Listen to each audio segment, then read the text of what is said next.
Türkiye-Afrika İş ve Ekonomi Forumumuzda Welcome to TABEF, and our second panel now will be proceeded. So we'll be soon starting our second panel with the title of Turkish and African Logistics Center, and we have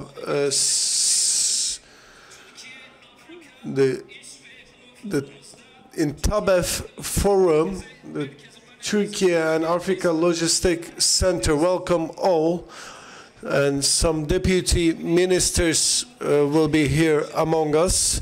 And for Turkish translation, select the first channel, and for English, second, and French, third. And Türkiye-Africa Logistics Center panel. And in order to make the opening speech, I would like to call the Turkish Republic Deputy of Ministry of Commerce, Özgür Volkan R. Please welcome to the stage.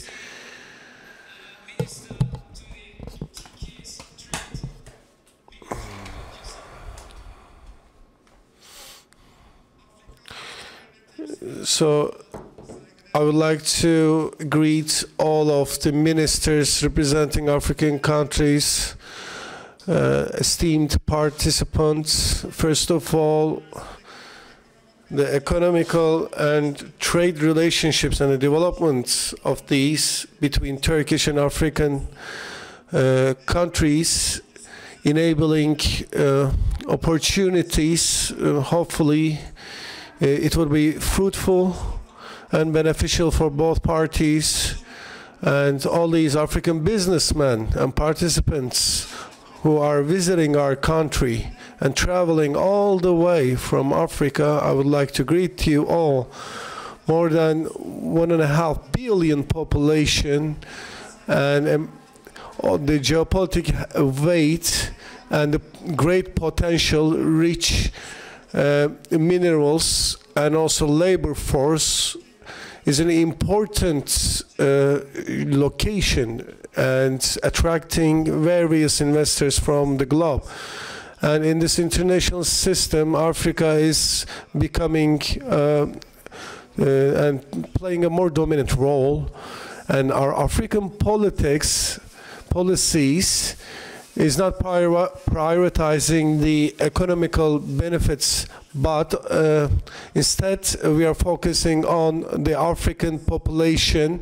So we're not, of course, Africa doesn't mean silver, gold, petrol, minerals, mines for us. It is a brotherhood for us. So our aims are constructed on a win-win policy. And within this scope, our country and the relationship between the African countries, in order to develop, our ministers in 2013 has came up with this strategies to develop our relationships. And in the past 20 years, we are working in a way that is built on mutual benefit, and contrary to the other countries that are working with Africa. And our strategical partnership is also developing. And in 2003 years, the African continent, we had a trade volume of $5,400,000,000. Now it is $37 billion in 22 years, and we have 44. We have the embassies and the consulates for more than 44 cities in Africa and countries in Africa. And also ensuring our partnership is visible and beneficial. And within the framework of the diplomacy activities, the business forums, exhibitions, and trade councils, we are strengthening our trade relationship with African countries. The fast developing trading activities in Africa and also in construction business we hold together is becoming even deeper. And in 2004, among the top 10 countries who embraced the construction, the biggest construction projects, was one of them the Turkey. And as for the strategical location of Turkey is offering developments to Africa with only a flight duration of 4 hours. Now we are able to reach out to 67 African countries with a potential trade volume of $86 billion. And from our southern coastline, such cities as Adana and Hatay, it's only 4 hours flight to some of these African countries. And logistic and transfer services has reached now up to $44 billion, and also getting 35% share and becoming the locomotive of our country's service trade. And esteemed visitors, as I mentioned right before, our export is developing, and our logistic and transfer activities are now reaching to a serious potential. The maritime transfers enabling the growth of the continent's export trading volumes to increase, and the current ports in Africa is needed to be developed and enhanced, and 88% of our trade and also imports of 91% has been conducted through the maritime freight. And this is very important for us. The African ports, Asia, Europe, and between America, all these trade routes are placed in the intersection point. And for a smooth operating, it has an important role. In this sense, the ports in African continent is playing an important role for the export of the valuable minerals, and Turkey also contributing a great deal for the operating of African ports, not only investing in them, but also enabling the economic integration and strategic partnership. And our Turkish firm in 2014 in Somali, the Mogadishu port, has acquired the operating right of this port. It's a very strategical port, and our Turkish company has enhanced the capacity and also invested in the infrastructure. So in Congo, the Point Lure port, also the operating rights have been acquired by Turkish companies, and Banjul and Sanyang deep sea port are also very important and have been acquired by our country.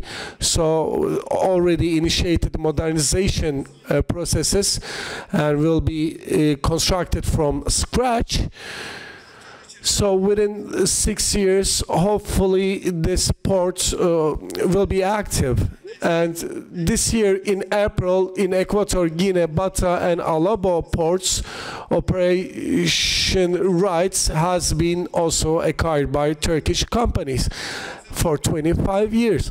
And another privatized port, starting by the 23rd of April, Takrabi port, the contract has been signed. And finally, in Cameroon, one of the touristic centers of the country, within the scope of 750 million worth of a project, and now Turkish firms will be constructing a port over there.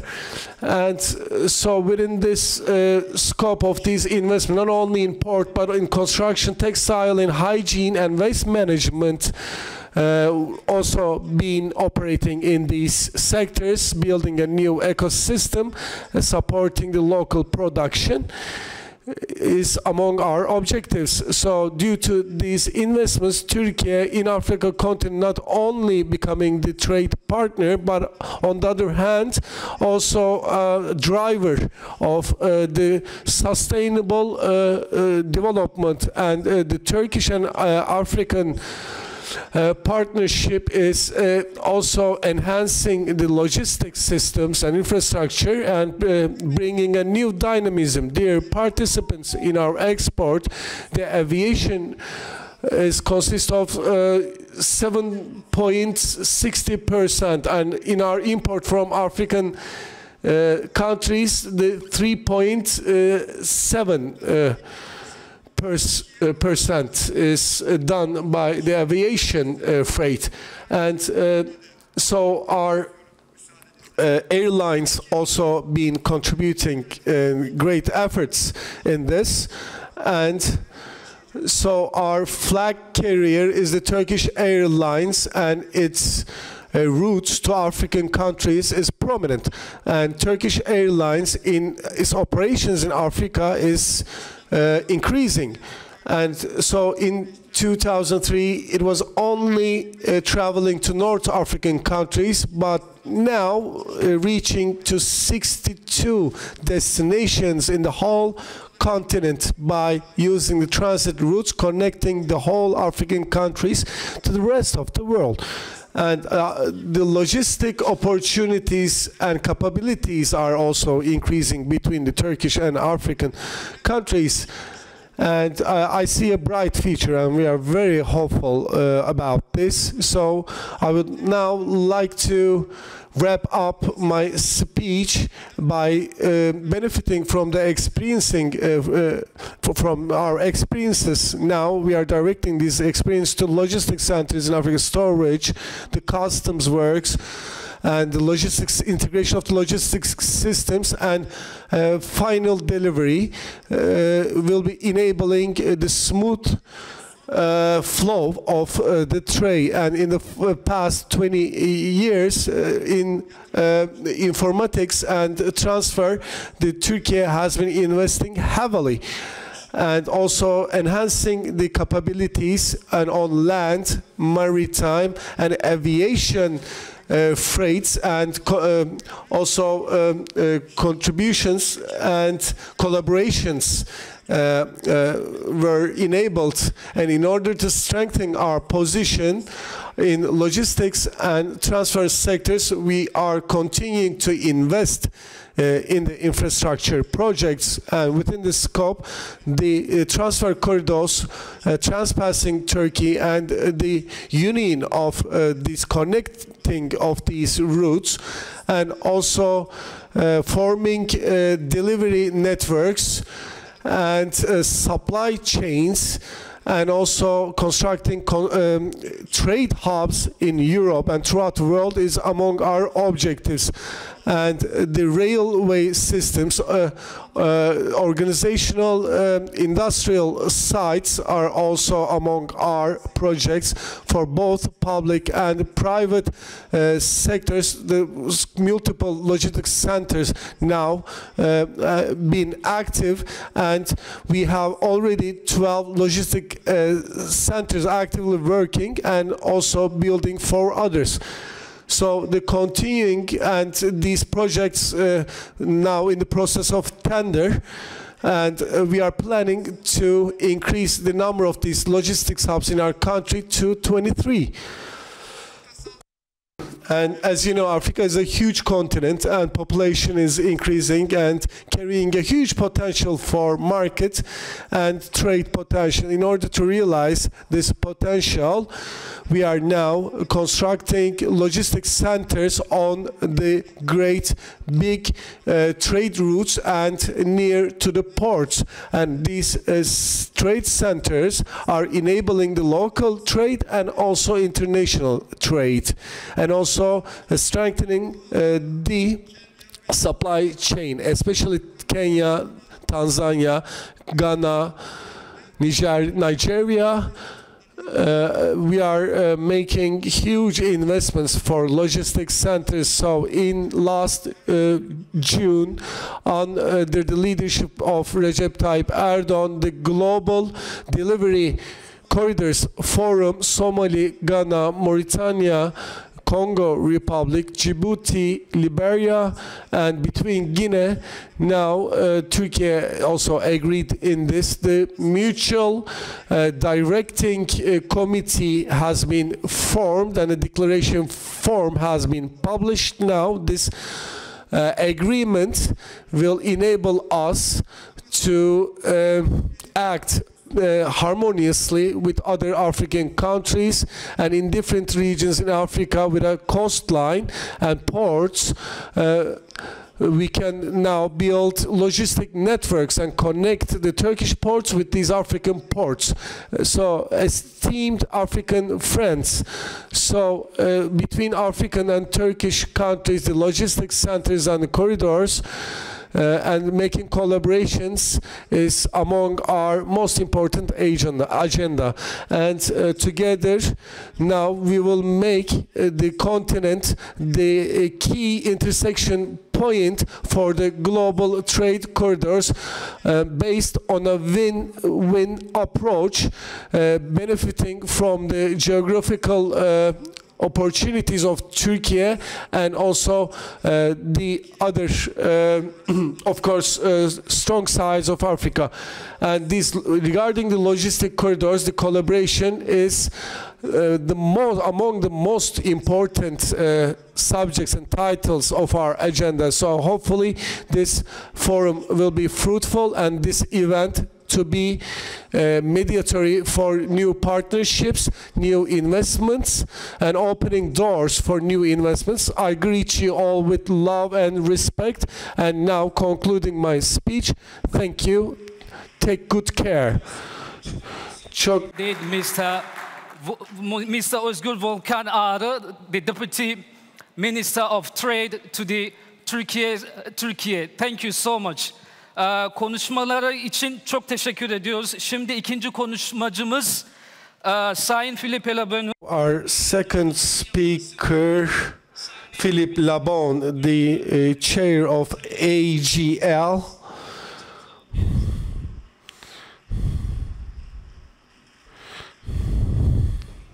Thank you.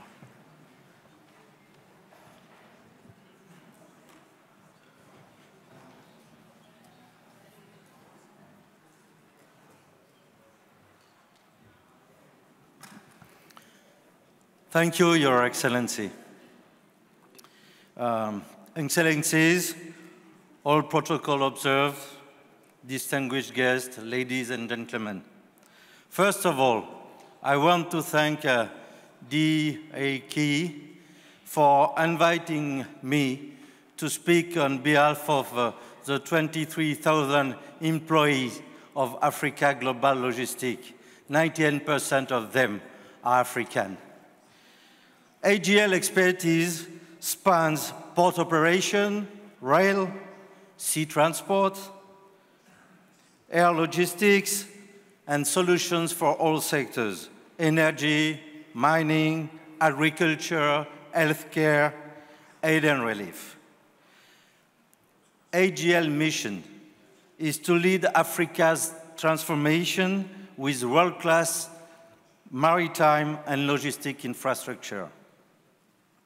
Today, I don't intend to speak about our 21 port terminals, 60 dry ports, 2 railroads, 1 million of square meters of warehouses. I want to talk about about our people. AGL's greatest investment in Africa is its human capital.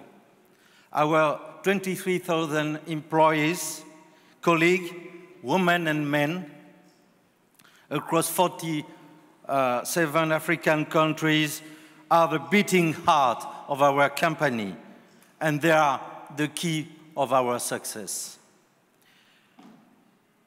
We believe that the first basis for success must be merit. This is why you will find in AGL women who are train drivers, train operators, warehouse managers, and directors at the highest level of our company, including in our ExCom. Diversity is not a word for us. It is a driver of performance and innovation. The African continent needs all its talent, both women and men, to meet the aspirations of its youth and create job opportunities. My Turkish team explained to me that Anatolia, or Anadolu, means motherland, just as Africa is often called Mama Africa. Once again, it reminds us how both regions celebrate the strengths and influence of women in every field, including in logistics sector. These are some of the unseen ties that bond Turkey and Africa. Our company, AGL, has anticipated Africa's emergence and transformation. Yes, of course, the continent may face crises as others, but we remain deeply convinced of its immense wealth, not only in natural resources, but above all, in its people. Africa's young generation is energetic, creative, and ambitious. Our role as logistic operator is to give them opportunities, to create new standards through digital tools, to accelerate growth through reliable transport and infrastructure. We want to enable them to connect to the world, and we want to train them in logistic professions thanks to our regional training centers. This is a virtuous ecosystem. When you walk in an IGL site all over Africa, whether it's a port, it's a warehouse, or a railway station, you will see enthusiastic people. They are patient for what they build. They have patience for the future they are building. In 2024, we welcomed more than 2,000 interns. 1/3 of them were recruited. We created 1,600 new permanent jobs. We are proud of that, because every job created in Africa is a step towards stability, dignity, and prosperity. AGL missions, of course, is to support Africa's partners. In that regard, Turkey has shown remarkable dynamism in recent years, as it was underlined by the minister, and we are pleased to see Turkish companies as partners, sometimes as competitors, but that's life. I mean, the continent is attractive. But we are really pleased to see them increasingly active in Africa. Trade flows between Turkey and Africa have grown among tenfold in 20-year time, reaching over $40 billion in 2023. This is an impressive figure. Behind these numbers, there are stories of women and men. There are stories of entrepreneurs, manufacturers, contractors, and farmers who all need efficient logistics to be successful. That is where AGL comes in. We work hand in hand with African and international businesses to streamline processes, to streamline their supply chain. Whether it is a Kenyan coffee cooperative exporting to Europe, a West African brewery importing its malt, or an international energy company deploying projects in Africa. AGL ensures that goods move reliably, efficiently, and of course are kept in our premises in safe conditions. Our vocation in Africa has always been to serve Africa's development by connecting Africa with the world. We are convinced that logistics is not just about transport. It's about enabling growth, supporting local industries, and empowering our people. Turkey continues to strengthen its footprint on the continent, and AGL stands ready to facilitate these flows, ensuring that investment translates into shared prosperity. We know Africa's strong potential is of great importance to Turkey. Thanks to our logistic facilities dedicated to soft commodities flows, we support this vital value chain, and that's why we established our first agency outside Africa in Turkey. And there, I want to pay tribute to Selin Genç, our CEO. She does a wonderful job working hand in hand with our Turkish partner and with our setup into Africa. Again, the real wealth of the continent of Africa is people. AGL is committing to nurturing this wealth by training, employing, and empowering Africans. We give equal opportunity to men or women. We work with partners like Turkey who believe like us in Africa's future. Together, we build the infrastructure, the logistics, and we trust that we enable Africa to meet its destiny, a destiny of sustainable growth across the continent. And AGL is proud to be one of the key drivers of this journey. Thank you. Thank you so much, Mr. Philip, the head of AGL. Thank you so much. Teşekkür ediyoruz. Şimdi değerli konuklar, şimdi Türkiye-Afrika... Esteemed participants for our African Turkish Logistics Center panel, our moderator is the director of Arabic and African Investment and Development Center Director Amina Batubi. Please welcome to the stage. Of course, since it's a panel, now I would like to call out for each panelist. AGL CEO, Mr. Eric Bellet, welcome to the stage. And Africa Economic Summit Group General Director, Dr. Brian Rubin, welcome to the stage. The Turkish Ministry of Transportation and Infrastructure, and also EU and Foreign Relationships General Director Deputy Aziz Aksu, and also Summa Logistic Manager Burcu Yıldız, please welcome to the stage. And from Nairobi University, Adem Koç, welcome to the stage.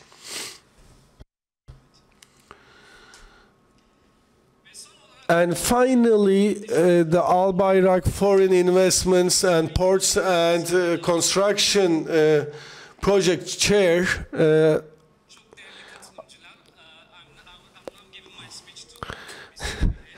And now, evet, sözü. Have a fruitful panel. Thank you. Merci. Günaydın. Bonjour. Good morning. Sabah al-Khair. Assalamu alaikum. Monsieur le vice-ministre, chers invités, distingués participants, c'est un grand plaisir de vous accueillir aujourd'hui à cette importante panel et session intitulée Centre logistique Turc-Afrique, organisée dans le cadre de TABEF 2025.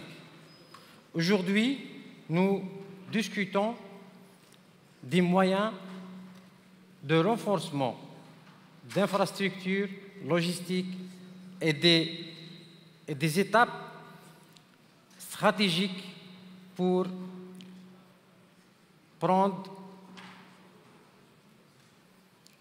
entreprendre pour assurer la croissance durable des échanges entre l'Afrique et la Turquie. Grâce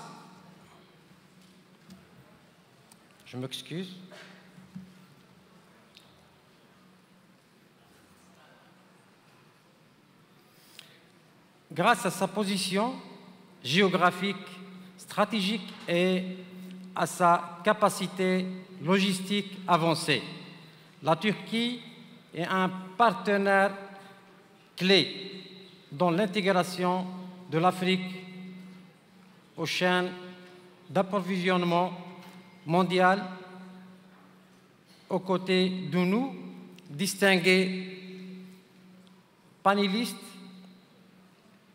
Nous exprimons comment rendre cette coopération plus efficace, plus active, inclusive et à tourner vers l'avenir. Avant de commencer, permettez-moi pour présenter brièvement deux intervenants.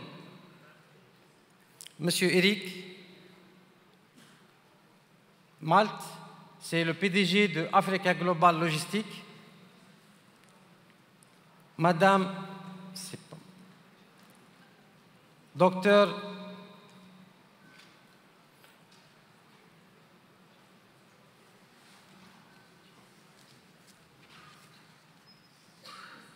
Docteur Brain, je m'excuse, Dr Brain Robin, directeur général Africa Economic Summit Group.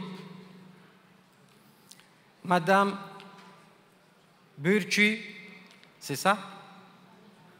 Burcu, Yildiz, directrice logistique Soma, et Monsieur Aziz Okso, directeur général adjoint département de l'Union européenne et des relations extérieures au ministère turc de Transport.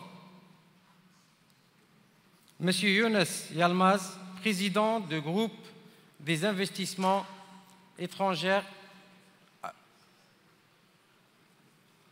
des ports et de la construction Al-Bayrak Group. Et Monsieur Adam Koch, Université de Nairobi.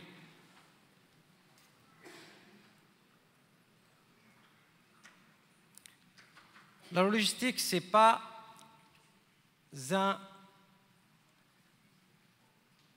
un panel simple. La logistique, c'est le clé de l'intégration africaine. Comment la corridor de transport et de logistique en Afrique ont-ils évolué au cours de dernières décennies? Et quels sont les principaux facteurs ayant conduit à cet changement? Monsieur Eric, s'il vous plaît.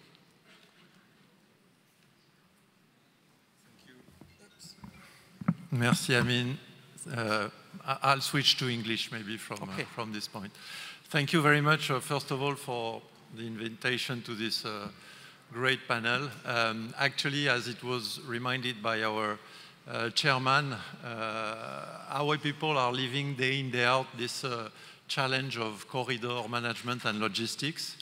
So in reality, when we were talking about 23,000 people at AGL, more than 20,000 are working along those corridors in the ports. And as everybody knows, when it comes to logistics, you are only strong as your weakest link. One can say, and many investors did it, that Africa has been progressing a lot when it comes to port facilities. I think personally, 15 or 20 years ago, the deepest port in Africa was probably 12, 13 meters deep. Now, in our port facility, we have at least 4 ports with 18-meter depths. So the link and the key for corridor logistics is probably the link between the port or the airport and the door of our customer. So the challenge for corridor logistics is to serve our customers, to serve the Turkish industry, the Turkish investor, from the door of their factory in Turkey, be it in Ankara, Gaziantep, wherever it is. And for this, we have the luxury of enjoying the strength of our shareholder, the MSC family, which gives access to the first link to warehouses, to rail system in Turkey, to warehousing capabilities, to port.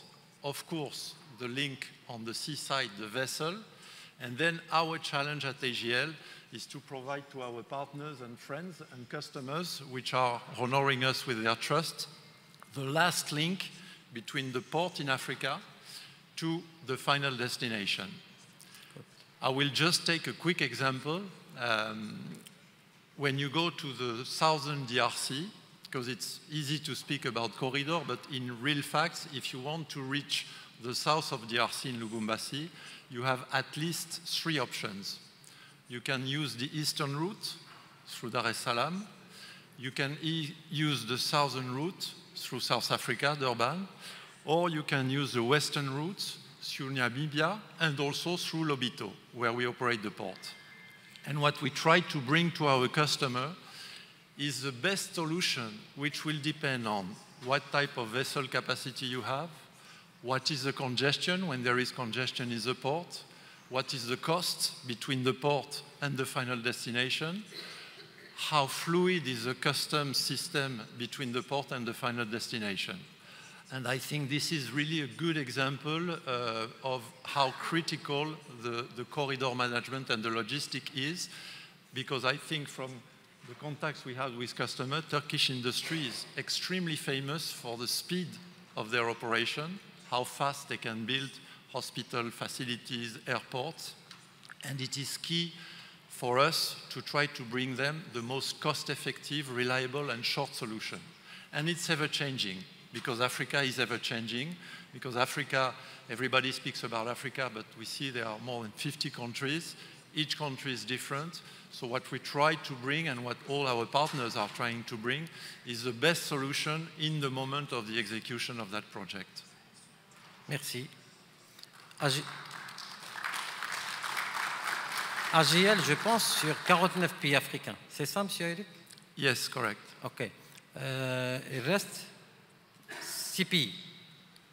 L'Algérie, normalement... One of them is yours, but we will find a solution thanks to the forum. Inch'Allah. On a le corridor de la Mauritanie et le Sénégal. On a ouvert des lignes. Soyez les bienvenus à AGL à Alger. La même question pour Dr. Brain.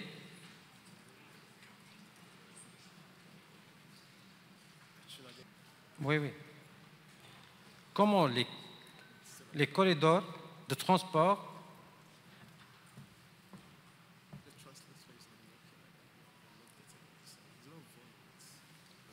gibi moderatörümüzün ismim Burcu. 10 yıl aşkın süredir Suma inşaat firmasında çalışıyorum. Afrika'da biraz daha. Yeah.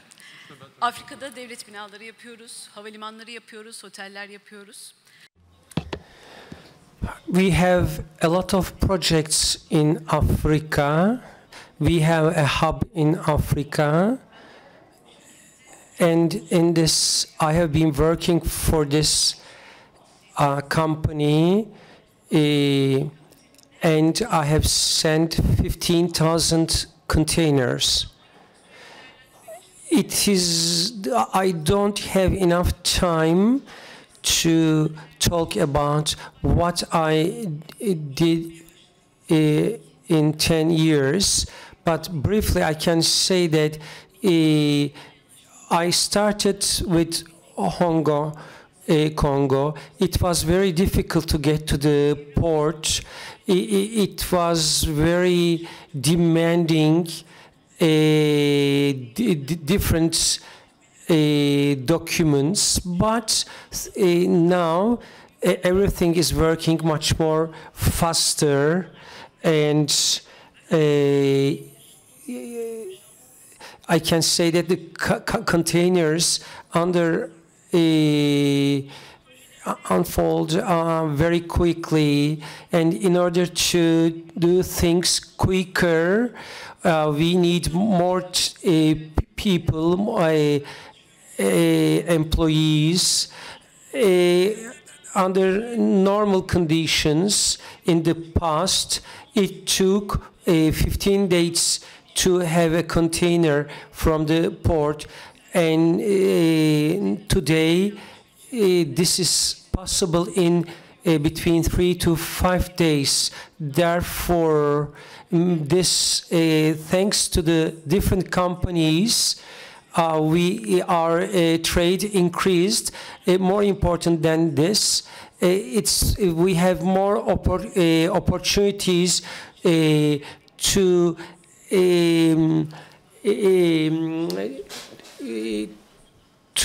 cooperate with people. For example, with Turkish Airlines, this is much more easier, and Ethiopian Airlines help us a lot.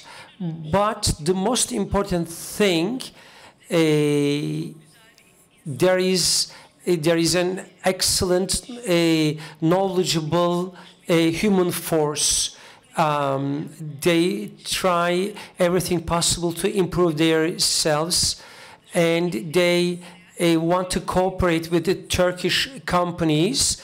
This human force is the most important thing, because when you ask a question, you can give you a wrong answer, and it means a lot of loss of time. But this happened in the past. But today, thanks to different Turkish constructors, and this is the most important thing that changed in the last 10 years, is know-how and human force.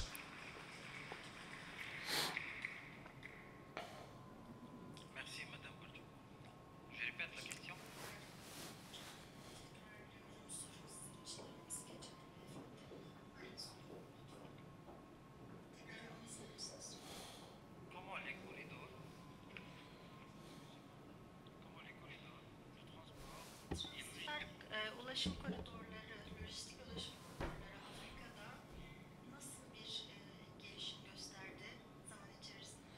Affedersiniz diyor konuşmacı.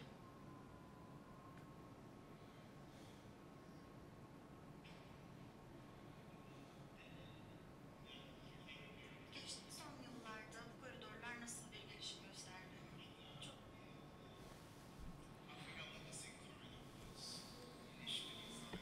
During the colonial era, and was designed for the interest of the colonial masters, basically.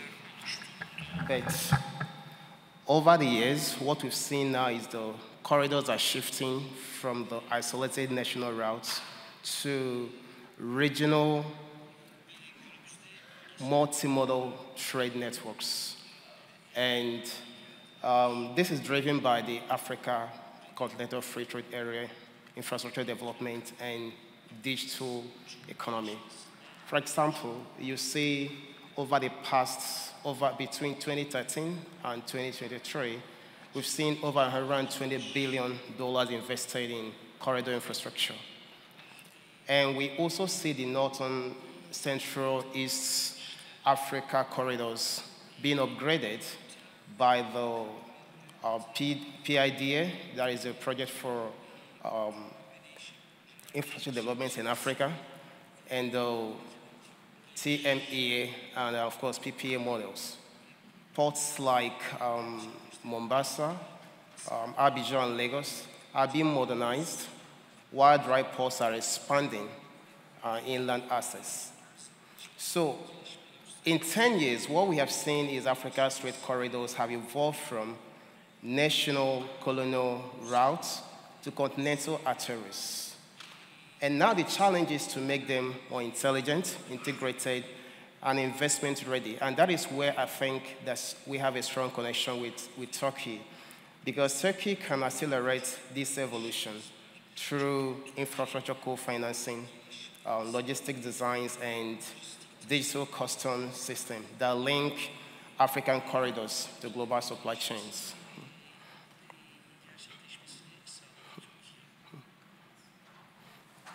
Merci.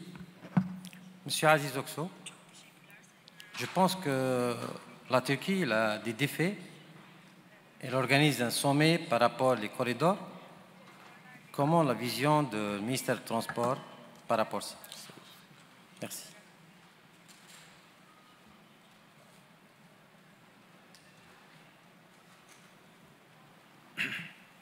Öncelikli olarak bakanlığım. First of all, I would like to thank you because you gave me the opportunity to speak here.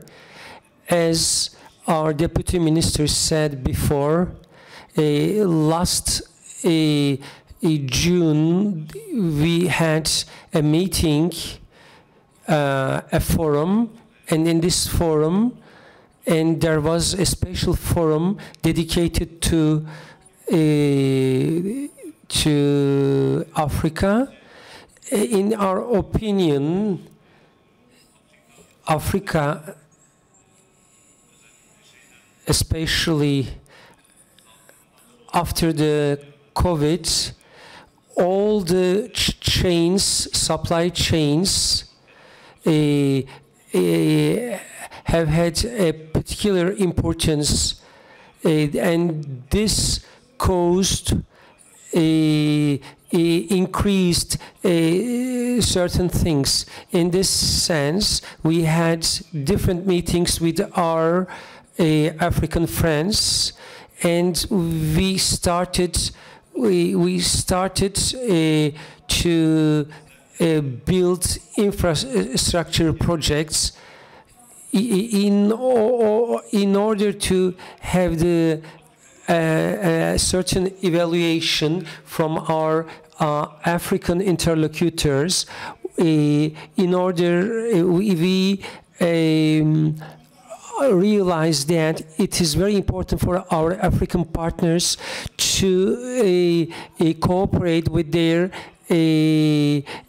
partners in Africa, because as you all know, it is difficult to carry out infrastructure investments and then to check the outproducts of these investments. And in order to use as much as possible these infrastructures, Turkish investors want to cooperate with you. And this is an important point for us. Aziz, même question par rapport à mon frère, M. Younes.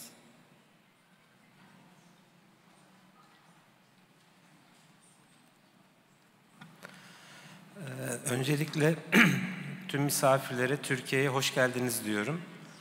Biz tabii Albayrak grubu olarak Afrika'da bu lojistik koridorlar aktif bir parçasıyız. 2012 yılında Mogadishu Limanı ile başlayan serüvenimiz şu anda sadece Afrika'da 6 deniz limanı ve bir de havalimanı imtiyaz sözleşmesi ile devam ediyor. Biz Afrika'ya ilk adım attığımızdan itibaren Türkler genellikle müteahhitlik başarısıyla bilinirler ama biz uzun vadeli sözleşmelerin peşinde koşarak uzun vadeli ortaklıklar, uzun vadeli imtiyaz sözleşmeleri imzaladık. Tabii son 10 yıla gelmeden önce biz Afrika'ya gittiğimizde Afrika'daki lojistik altyapısının genelinde yatırımların birçoğu batılı ülkeler tarafından yapılmaktaydı, batılı firmalar tarafından. Daha sonradan tabii Afrika için Çin, Rusya, Arap ülkeleri ve Türkiye yeni opsiyonlar oluşturdu. Şu anda Afrika'daki lojistik altyapısının başlangıcında bulunan arkadaşlarımız da aramızda, AGL'den Philip Bey, Erik Bey, onlar bizden çok daha eskiler Afrika'da. Ama biz Türk firmalar olarak son 10 yılda tecrübelerimizi hızla artırdık ve lojistik sektörüne ciddi katkı sunuyoruz. Şu anda lojistik sektörü olarak Afrika'da birçok büyük proje hayata geçiyor. Deniz limanları, havalimanları, tren yolları, demir yolları, lojistik merkezleri, hepsi milyon dolar, milyar dolarlık projeler. Ben sahadan geliyorum. Biz bizzat Afrika'da sahadayız. %96 oranında yerel insan gücüyle çalışıyoruz. Yerel insan gücünün öneminin farkındayız. Ama sahadan bugün gelişimden ziyade bu gelişimin içindeki bazı sorunlardan ve tehlikelerden de bahsetmek istiyorum. Sahada bizzat kendi gözlemlediğimiz, tecrübe ettiğimiz sorunlar. Afrika'da bu altyapı projeleri geliştirilirken tabii teknik veya tecrübe infrastructure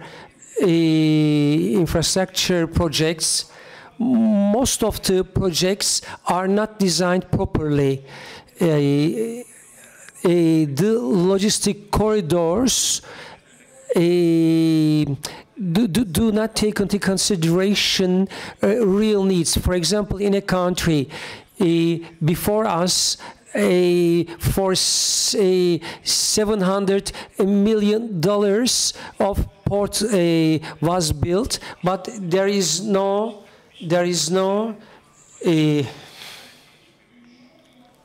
Türkiye'de gidiyoruz, bir liman projesi projelendirilmiş. Ana prensip amacı öncellemeyen bir proje. Projeyi yapan firma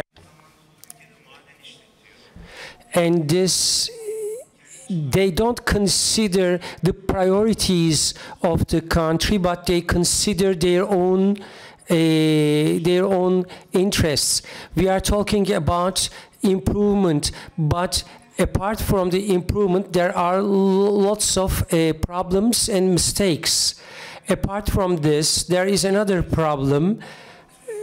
Logistic is something can be realized step by step. Therefore, it is possible to implement the projects step by step. When we are talking a problem and we try to carry out a project to solve this problem, but before they start talking about imaginary projects, billions of dollars must be spent, and then we waste a lot of time. Considering my experience from the ground, I can say that it is very important to propose good solutions, effective solutions, and solutions that are not costly, and we must develop these projects step by step. We did good things with this philosophy, and I hope we will continue to be successful in the future as well. Our African friends, first of all, when they ask for the projects, they must define their needs very well, and then they must have the budgets necessary for these projects. This is particularly important. Thank you.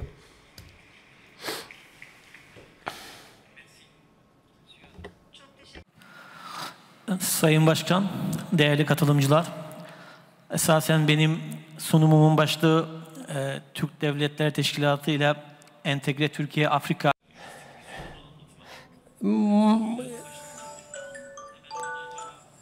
First of all, I would like to answer your question. I carry out academic studies in Kenya and other countries where English is spoken, and then I share the results of my research with the logistics. my greatest ideal is to integrate Africa with the Turkish nations in Central Asia, in Asia and Central Asia.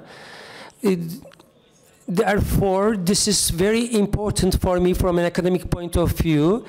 Our moderator asked another question. If I want to answer that question briefly, I can say that in the last 10 years, the trade volume and infrastructural investments increased 6 times, especially in the Eastern African.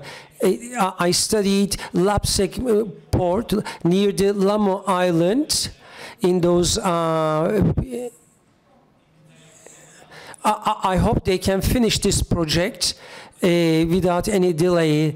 With the opening of the Lapsec corridor, Mombasa port capacity will increase, and consequently, Western Africa and the ports there, once integrated with the artificial intelligence, this transformation, this increase will become more significant, and in 10 years time we will start talking about completely different topics related to logistics.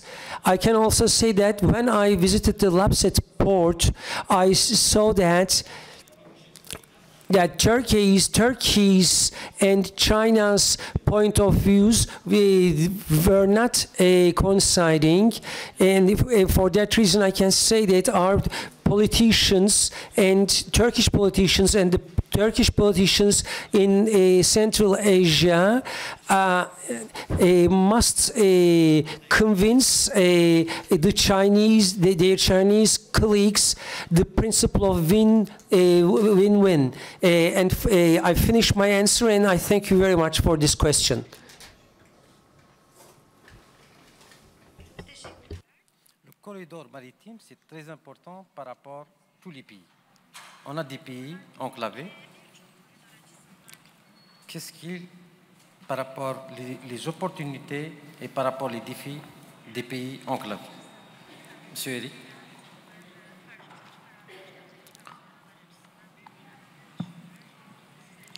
Thank you, Amin. Well, I think I touched on it when I was illustrating with the Southern Africa corridor, and so the key challenge is, as I was mentioning, the inland portion. Actually, even a country which has a port, to a certain extent, can become a challenge, because you have the congestion of the city when you cross the city with your container to go to the site of the project. You have the connection inland. So the key issue, and I would like to underline that it's not only issues of physical and infrastructure. I think corridor combination is a mixture of investment, and I would like to come back. I think the global need for investment in Africa is assessed to be over 150 billion a year, US dollar. This is the need. And the level of investment is assessed to be anywhere between 60 and 50 billion a year. So I think, to go to what Yunus was saying, the more investors to fill that gap, the better. And definitely fully agree that the challenge is for the project to be viable, profitable, and to not spend time, energy, and money in projects that are either useless for the country or that will never happen. So investment is one. The second part, and we've mentioned it, is people, because you need to have experienced people all along the chain. And the third element is digitalization. And in this regard, there is, at the same time, we believe, a very strong potential in Africa. We have our labs ourselves in Africa. We have one in Ivory Coast. We have our IT center in South Africa. And the digitalization of the corridor management is key. So ourselves, we invest a lot in digitalization. We have a platform by the name of Life to try to give the best visibility. But it's easier to say than to do. because you need to connect the border crossing point, the port management, the destination delivery, and there is a big potential in Africa because there is a lot of innovation, and there is still room for increasing digitalization. I think over the last 10 years, the rate of penetration of the internet in Africa has been multiplied by more than 10. So you even have some countries in North and South that are more digitalized than US or Europe, where you have a 70% digitalization. But you have other countries that still have to grow a lot. So I do believe that digitalization is a key part of connectivity. It comes with telecommunication, and this is also for, I think, Turkish has very good know-how in this regard, where Turkish investors can come to help the digitalization and the connectivity in terms of data in Africa. Merci. Votre vision, Dr. Bray?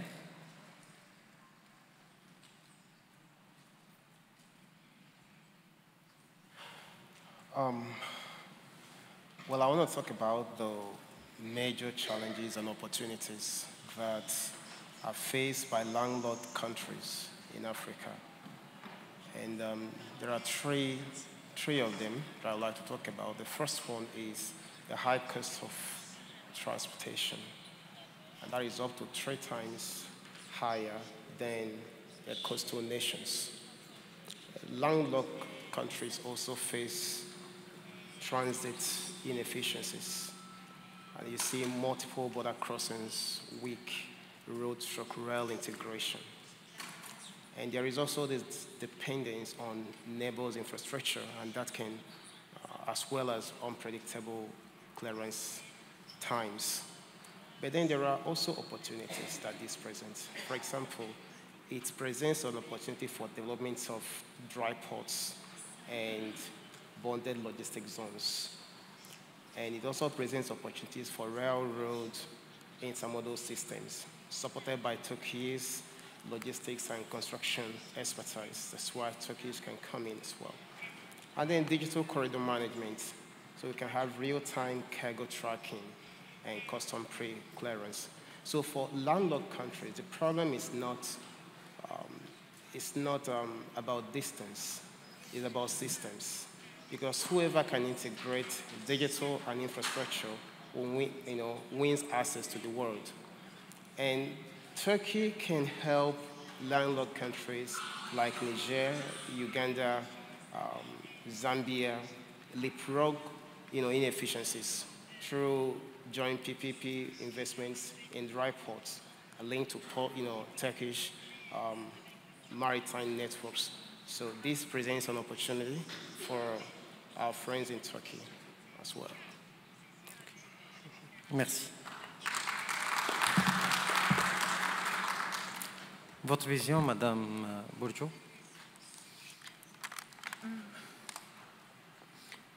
Afrika'daki koridorlarda hala We have difficulties in the African corridors. As Mr. Aaron said earlier, in Africa, Lumbashi, we have our work. It is more difficult to get inside, extremely difficult, because we don't have the necessary infrastructure, digitals, and customs union doesn't exist. So while you are proceeding, you have different problems in terms of know-how, digitalization, custom union, and also we have problems of physical transferring of the container, and it's very difficult to find vehicles, and it is very difficult to push them towards the customs. So all these, if we have more vehicles, if we have more customs union, if the countries can cooperate, we can get insight more quickly, and then this means a quicker trade flow. When we get a country, for example, we are getting from the Valis Bay port, we are using this corridor at first. At the beginning, they told us you can do your work in 22 days. Today, physically, this can be in 20 days. It can be 12 days. So there isn't a clear flow. There isn't a good knowledge flow. We must know this area very, very well. So it is very important to obtain digitalization in all these countries. And here, Turkey, for example, in Turkey, digitalization, in Turkey, container movements are very quick, and we are successful in this. So we must do the same thing in Africa as well with our African partners. And this is our perspective now, today. Monsieur Aziz.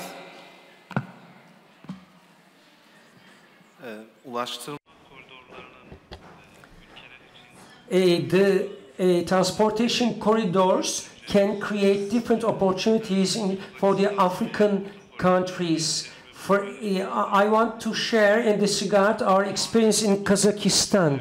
In my position, I have been working in our ministry more than 20 years. Between 2006 and 2008, I went to Central Asian countries for the corridor plans. Every country, the administration wanted to impose their customs, and they said that if something will happen, we must respect to these rules, they told us. So they imposed us lots of bureaucratic challenges, and consequently this meant lots of problems. In the last 20 years, in the meetings, as I told earlier, after the COVID problem, many Central Asian countries, as to the transportation corridors,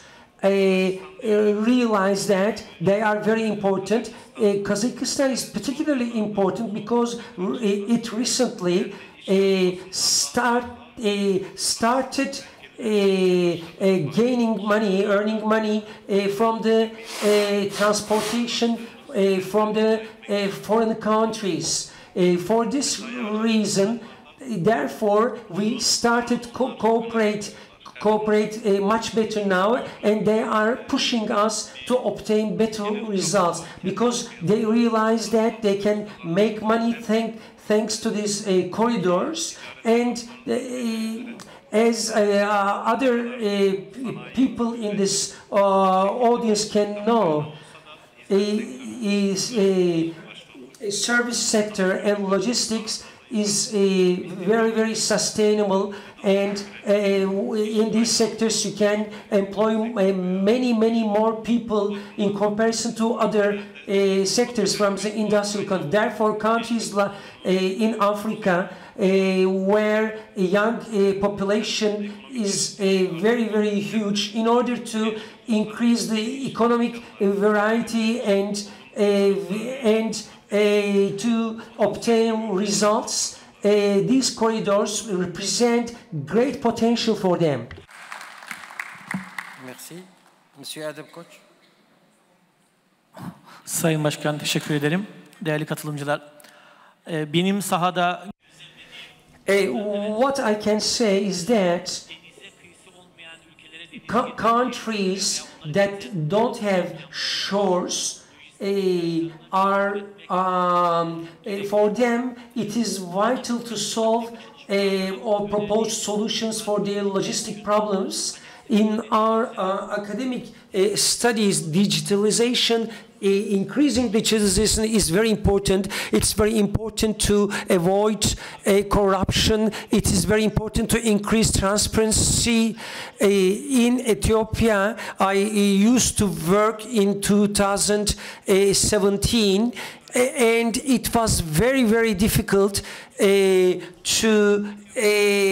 understand the situation about corridor, because they had particular approaches, and these the approaches that they had represented a conflict.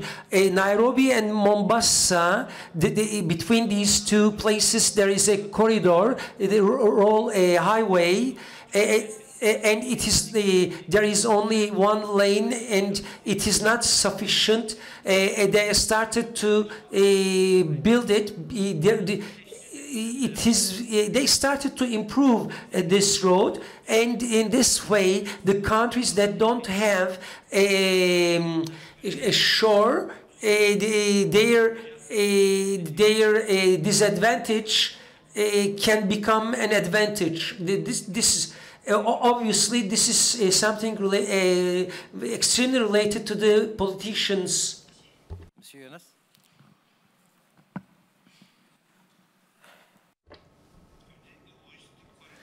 Logistic corridor, what is it? It is very important to define it. Today in Africa, there are tens of countries that don't have shores on the sea, and here they live here 400 million people, and these corridors are extremely vital for them, and this they realized especially during the COVID problem.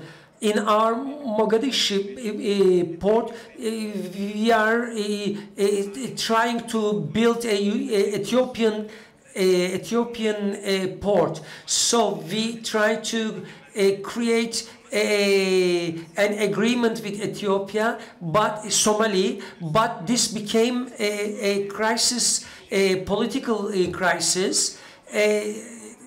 Kontuar port is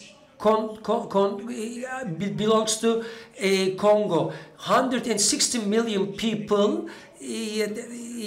They have only one small port in the Congo River. So this causes a problem of independence.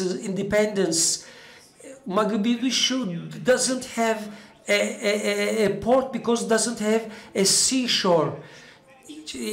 All those countries that have ports on the seashores think of their problems, but they don't consider other countries, and this is a huge problem because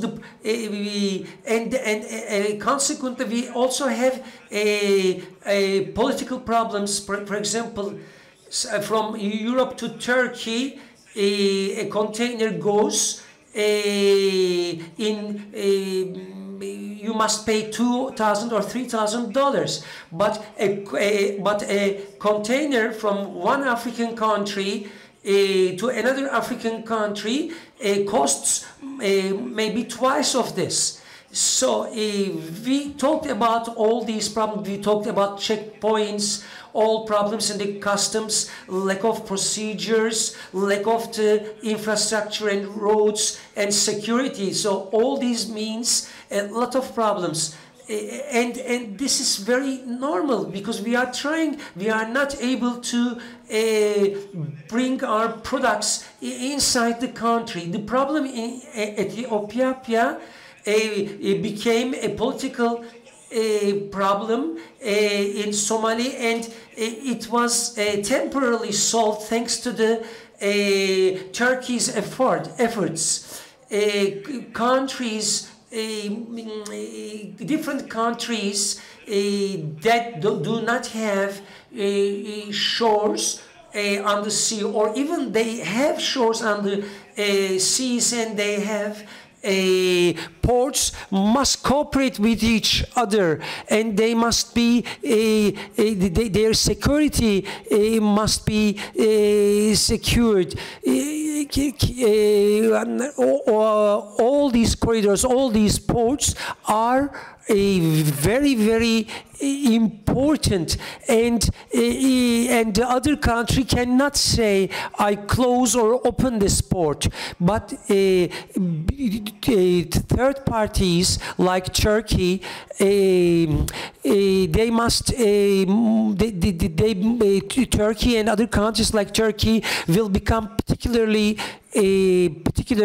important, and if you don't do this, we cannot obtain good results, sustainable results, just in providing producers. Mali is 670 kilometers far from Magbi. If you have a truck with grain and it goes for 100 kilometers goes and then it comes back empty for 700 kilometers. If this truck cannot go 700 kilometers without having any load, so I can give you more details later, but we need a global solution to our problems like this, for example. Merci. La troisième question. Comment les alliances politiques et économiques régionaux, telles que la zone de la libre-échange africain, la ZLECAf, So especially for the African region and the free zones and these regarding these logistic corridors and the transportation corridors, what will be the impacts? Obviously, I think we are just private group and private operator. So an economic zone is a political decision. It really depends a lot on the political strategy and the sovereignty of each country involved in that area. As it was mentioned before, geopolitics are increasingly important when it comes to corridor. But what we can do as a private operator is invest. We do believe that ZLECAf is a fantastic opportunity for Africa. We know that without enough free zone of trade, I think the intra-African trade in 2024 already increased by over 15, close to 20%, which is already quite sizable when you see the growth in other countries. So the need for African countries to trade between themselves, because we talk a lot about import, about building, but we should not forget that African countries must and want to be able to trade one with the other. And in this regard, the ZLECAf is an immense chance.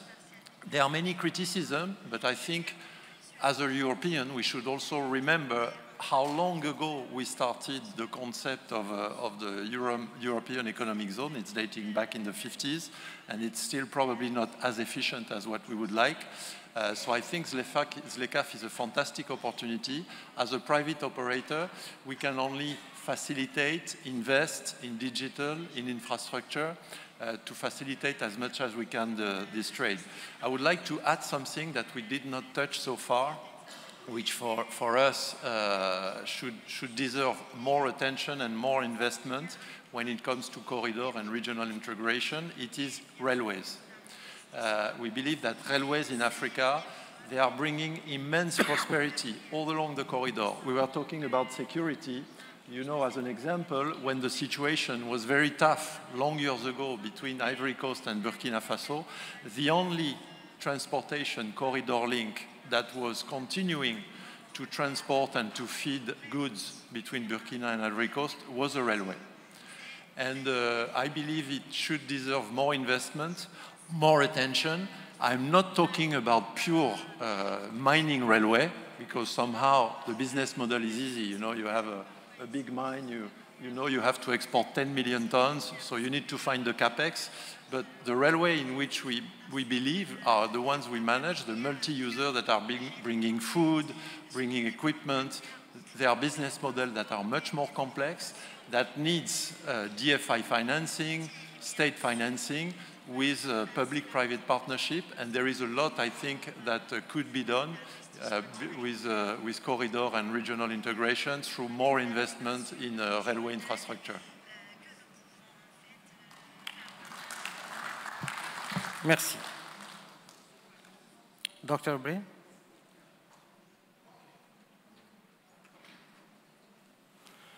All right, so digital logistics is not an upgrade. It is a revolution. And corridors of the future will run as much on data as on diesel. Because technology is a great multiplier. It transforms mere infrastructure, into intelligent, self-optimizing logistics ecosystems, where efficiency isn't managed, but it's rather engineered. So high-impact technology is important to transform logistics in Africa. For example, blockchain for customs clearance and e-certificates of origin, AI and predictive analytics for route optimization and inventory planning, and then IoT sensors, for cargo visibility and port performance. You also talk about digital freight marketplaces connecting SMEs to regional and Turkish supply chains. So Turkey can co-create a Turkey-Africa digital logistics corridor using its tech ecosystems and custom infrastructure to digitize trade flows between the continents. So that's an opportunity that the Turkish people can tap into to transform logistics and trade corridors in Africa.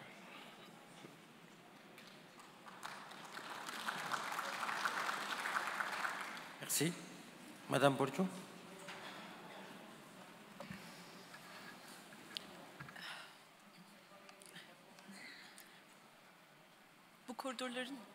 Bu koridorların iyileşip enhancing these corridors, contributing to partnership in trade, and also we need some sort of political agreements, contracts to be made as well, and collecting all these challenges on a digital platform, and governments are coming to a mutual agreement and acting upon it is important for us, because not only solving a single thing you can proceed forward, so there needs to be integrated and go to the resolution much quicker. We have such challenges, so we can overcome these issues only together.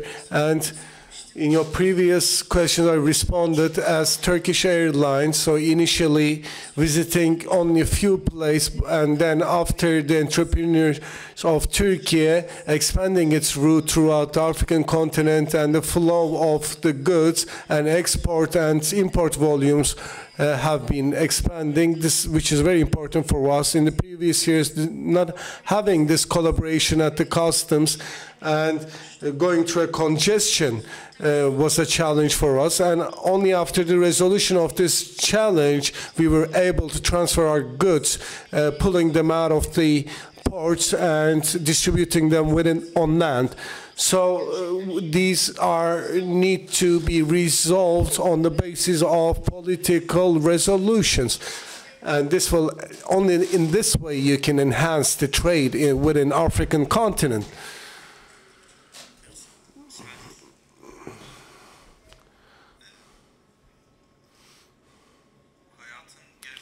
So the reality of life, the policy, is old as the history of human beings, and it's a huge factor in our daily lives. However, our president remarks on African continent, the challenges in Africa, and we need to come up with resolution, which is necessary. And the gentleman also mentioned that, for instance, in Ethiopia and Djibouti, I guess, the challenge and problems in these countries and this conflict between two countries, in order to resolve this conflict, we need to show some determination and put forward a political stance. And only after that the country will be winning more than they lose. And in this sense, in the natural flow of the life and coinciding with it, expanding to other countries, and will become a role model for other countries as well. Thank you.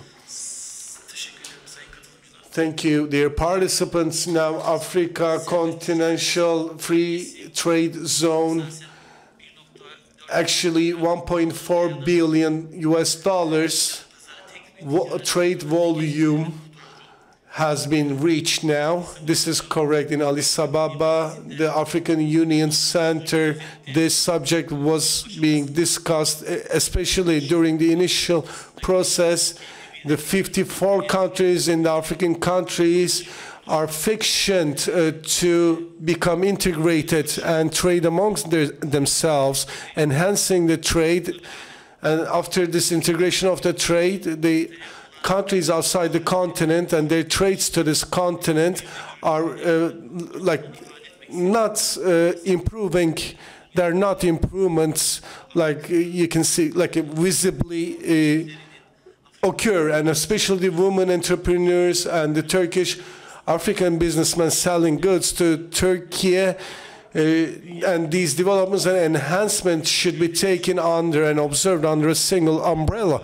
And not only exporting to Africa, but also importing. And also you need to provide a logistic infrastructure, and this would be unjust to Africa. Thank you.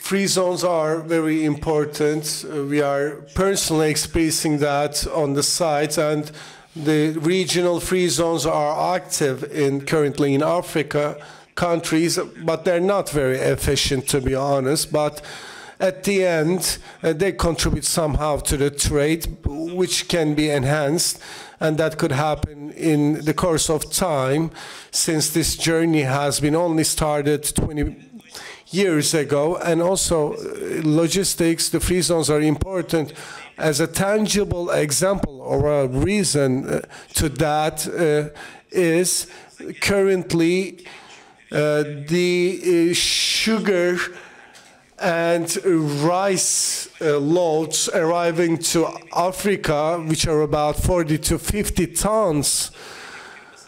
And there are only few companies who have the potential to buy this amount of goods.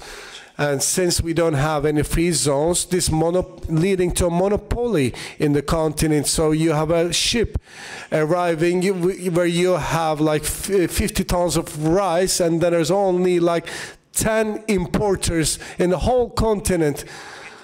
So the smaller size companies cannot compete with these monopolies. So if we can invest in these free zones and enable huge storage capacities within these free zones, then the manufacturers can directly bring their goods to this zone in Africa and have the chance to market their goods throughout the continent. So also the African buyers can personally see the products and also buy them afterwards, and then also we can increase the competitiveness in the market in this way. And this is urgent, and we need to do it right away. And as Erin mentioned, the rail systems, I would like to add something on. The railway systems are so important in Africa, and there we have like these former previously built railway systems in our webs of rail systems in Africa, and we need to maintain them. We need to repair these but of course these railway systems have been already contracted, especially by the mining companies, and they're like operating them privately. All the ports in Africa are in the centers of the capitals of the countries, and a railway system arriving to the port, like going through the city center only for the mining products and no other purpose. So we are recommending them to carry our goods on this railway system, but they say no, their rights are owned by the mining company, so you don't have permission. So the African government needs to be careful about these private contracts, especially done with the mining companies. So let's say this railway system is basically going outside the city through the rural side, owned by the mining company, which could have been used to carry people, to carry products, goods. But however, this Russian mining company owns it, so it's not permitting us to use it instead. So thank you. So we need to attract attention on this subject, in my opinion.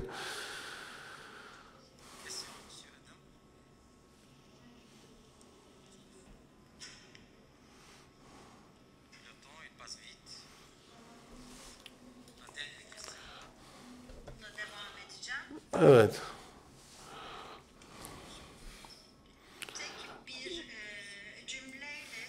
So with a single sentence, can you, what does it mean to you when it says the efficiency of the trade routes? Bence bu bir hayat hattı olarak görebilirsiniz. Tabii sınırlardan geçen raylı hatlar, raylı sistemler bir vücuttaki damarlar gibi düşünün ve bu vücudun sağlıklı bir şekilde hayatına ve beynine kan taşıyabilmesi için insanlara ihtiyacınız var, dijital var, yatırıma ihtiyacınız var. Değer zinciri kurmanız gerekiyor. Herkes koridordan ve lojistikten bahsediyor. Tabii kulağa basit geliyor ama tüm panelistler bunun o kadar da basit olmadığı ortaya koydu. Bu bir siyasal, yatırım, dijital, insan unsurlarının bir kombinasyonu ve biz de bu noktada hırslı bir rol üstlenmek istiyoruz ve tüm insanlar müdahil edebileceğimiz ve bir sinerji oluşturarak bunu çalışır hale getirmeyi bence 10 sene içerisinde bunu başarabileceğimizi düşünüyorum. Ve geçtiğimiz 10 senede çok gelişim gösterdik. Gerçekten yüksek bir potansiyel var ve Türkiye'nin de burada oynayacak büyük bir rolü var. Ve burada adanmış takımlar var. Türkiye'deki 5 şehirde AGL insanları sadece Afrika üzerinde çalışmalarını, faaliyetlerini yürütüyor. Biz de bu sayede menşe ihtiyaçlarını ve varış noktasındaki ihtiyaçları bu şekilde en etkili şekilde karşılayabileceğini düşünüyorum. Evet. Koridor etkinliği benim için şu anlama geliyor. Sınırlardan ve güvenilir insanlar hızlı tahmin edilebilir ve düşük maliyetlerle taşıyabilmek gıdaları veya ürünleri. Tabii Afrika koridorları Türkiye için de son derece önemli. Türkiye tarafından da destekleniyor. Türkiye fonları ve yatırımları destekliyor. Şu da şu anlama geliyor. Konseptler geliştiriyorlar. Ve burada tabii ki politika diyalogları geliştirmeliyiz ve bunu görünür performansa dönüştürmeli ve uygulamalar için şablonlar hazırlamamız gerekiyor. Bir de soru, now I would like to ask the same question. So like, what do we lose because of the corridor inefficiency? Because we are losing money, time, business when the corridors are inefficient. So when I think of a corridor, fast, affordable, and predictable trade corridors, and the corridors can reconstruct themselves in this way, and for all trade and function in Africa, and the Turkish business people will become even more efficient environment. Regarding the corridor efficiency for both Africa and in general sense, I could say that any service could be cheap or with the highest quality. However, regarding the corridor and the service industry, predictability is important, I think. And all these challenges we face and the resolution recommendations, any factory needed to be kept active. So we need to be attentive about the transfers and the logistics to this factory, because if you cannot organize the in and exit of these goods in a predictable manner, then your costs would be increasing. And when we think about the results directed to the site, the predictability is the one of the main actors and a prominent issue in this regard. So, esteemed President, I would like to respond to your last questions. According to my notes, the efficiency of the corridors is not about the distance or the geography, but also managing time efficiently. And the Turkey-Africa logistic connections could be triggered by the Ankara Center Digital Logistic Management system could be established. Then this efficiency could be realized, and the accessibility to Africa, when we are hosting our African friends here in Istanbul, we are so happy, and they're also going to help us a great deal with the accessibility to their continent. As private investors and companies, we have enough accumulation experience and opportunities to provide it. Our only expectation is the provision of safety and establishing related procedures and regulations, and then I think we will be able to achieve it. And I would like to thank you all. I'm grateful. And to the panelists, because they are provided us all very valuable insights and feedbacks and contributed a great deal to this event, sharing their valuable opinions regarding the future of the strategical partnership between Turkish and African countries regarding logistics and economic development, the important subjects for Africa and Turkey on the other hand, for sure. In developing the logistic infrastructures will continue to contribute, and as service providers, and at the same time being strategical shareholders, investors, and technological contacts will carry out our work and continue to conduct our work. So now we are at the end of our panel, and I would like to thank all the participants, our moderator, and our speakers. Of course, I wish for 2026 to open door for new partnerships and also mergers and new shareholder contracts. Thank you very much. Africa Logistic Hub.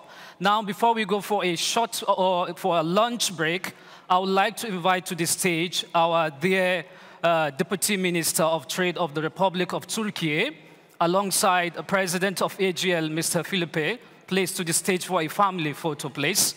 Thank you so much. We also like to thank our sponsor. Ayrıca panelimizin sponsorumuz AGL Başkanı ve AGL adına teşekkür ediyoruz. Evet, aile bir fotoğraf çekiliyor. Şimdi kısa bir group photo.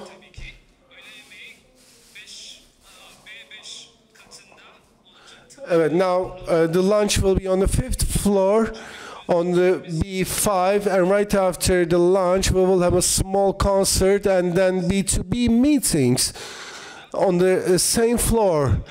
And another informative is that at 2:14, the